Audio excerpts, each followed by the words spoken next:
സീതത്തോട് പഞ്ചായത്തിലെ ആങ്ങമൊഴി ഗവിയിലേക്കുള്ള യാത്രക്കിടയിലെ പ്രധാന കേന്ദ്രം. അവശ്യ സാധനങ്ങൾ ഇവിടെ നിന്ന് ശേഖരിക്കണം. ഇവിടെ നിന്ന് അങ്ങോട്ട് വനയാത്ര.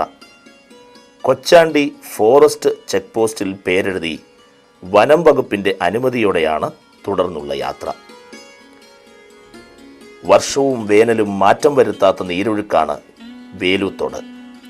വെള്ളാരം കല്ലുകൾ നിറഞ്ഞ നദി.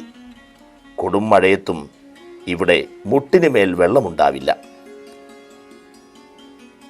നൂറുകണക്കിന് അറിയപ്പെടാത്ത ഔഷധച്ചെടികളിൽ നിന്നും ഊർജം സംഭരിച്ച വേലുത്തോട്ടിലെ വെള്ളത്തിൽ മുങ്ങിയാൽ ഞൊടിയിടയിൽ ക്ഷീണമകലും.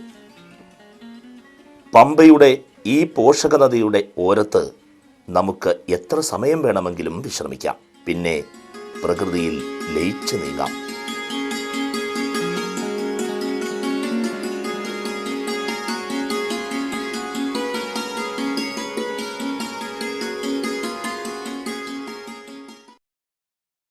ഇതാണ് മൂഴിയാർ ഡാം.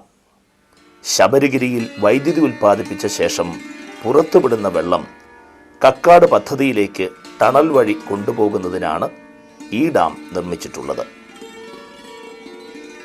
ഇത് മൂഴിയാർ. വൈദ്യുതി ബോർഡ് ശബരിഗിരി ജലവൈദ്യുത പദ്ധതിക്ക് വേണ്ടി നിർമ്മിച്ച ഗ്രാമം മൂഴിയാർ. 40 ഏക്കർ ചുറ്റളവിൽ 200-ലധികം കെട്ടിടങ്ങൾ ഇവിടെയുണ്ട്. പലതും അറ്റകുറ്റപ്പണികൾ നടത്തിയാൽ ഉപയോഗിക്കാവുന്നവ. കാട്ടുമൃഗങ്ങളുടെ ആക്രമണത്തിൽ നിന്നും രക്ഷ നേടാൻ ചുറ്റും കിടങ്ങുകൾ തീർത്താണ് ഗ്രാമം നിർമ്മിച്ചിട്ടുള്ളത്. 300 മെഗാവാട്ട് വൈദ്യുതി ഉൽപ്പാദിപ്പിക്കുന്ന 6 ജനറേറ്ററുകളാണ് ഈ വൈദ്യുതി നിലയത്തിൽ ഉള്ളത്. 1986 കമ്മീഷൻ ചെയ്ത ശബരിഗിരി പദ്ധതി ഉൽപ്പാദനശേഷിയിൽ സംസ്ഥാനത്ത് 2ാം സ്ഥാനത്ത് നിൽക്കുന്നു.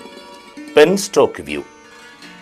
പെൻസ്റ്റോക്ക് പൈപ്പുകൾക്ക് മുകളിലൂടെയുള്ള ഈ പാലത്തിൽ നിന്നാൽ കിലോമീറ്ററുകളോളം പൈപ്പുകൾ കാണാം.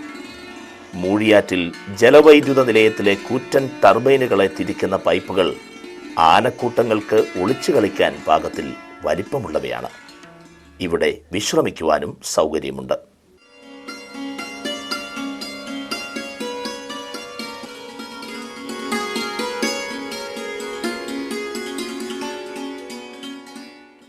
സഞ്ചാരിയുടെ മനസ്സിൽ എന്നെന്നും ഓർത്തുവെക്കാൻ പോകുന്ന അനുഭവങ്ങളാണ് കാറ്റാടിക്കുന്ന് നമുക്ക് തരുന്നത്. ഇടതടവില്ലാതെ ഒഴുകി നീങ്ങുന്ന കുളിർതന്നലാണ് ഇടതൂർന്ന വനങ്ങൾക്ക് നടുവിലെ ഈ മൊട്ടക്കുന്നിനെ കാറ്റാടിക്കുന്നാക്കിയത്. കടുത്ത വേനലിലും സുഖകരമായ അനുഭൂതി ഒരുക്കുന്ന ഈ ശീതക്കാറ്റാണ് കാറ്റാടിക്കുന്നിൻ്റെ സവിശേഷത. ഇവിടെ അനുവാദമില്ലാതെ കടന്നു വന്ന അതിഥിയെ വീക്ഷിച്ച് കാട്ടാനക്കൂട്ടങ്ങൾ ഇടയ്ക്കിടെ മലമുകളിൽ എത്തിയേക്കാം. ഗവി യാത്രയിലെ പ്രധാന ആകർഷണ കേന്ദ്രമാണ് കക്കി ഡാം. കിലോമീറ്ററുകൾ ദൂരത്തിൽ പരന്നുകിടക്കുന്ന വെള്ളക്കെട്ട്. പ്രത്യേക സാങ്കേതിക വിദ്യ ഉപയോഗിച്ചാണ് ഈ ഡാം പണിതിരിക്കുന്നത്.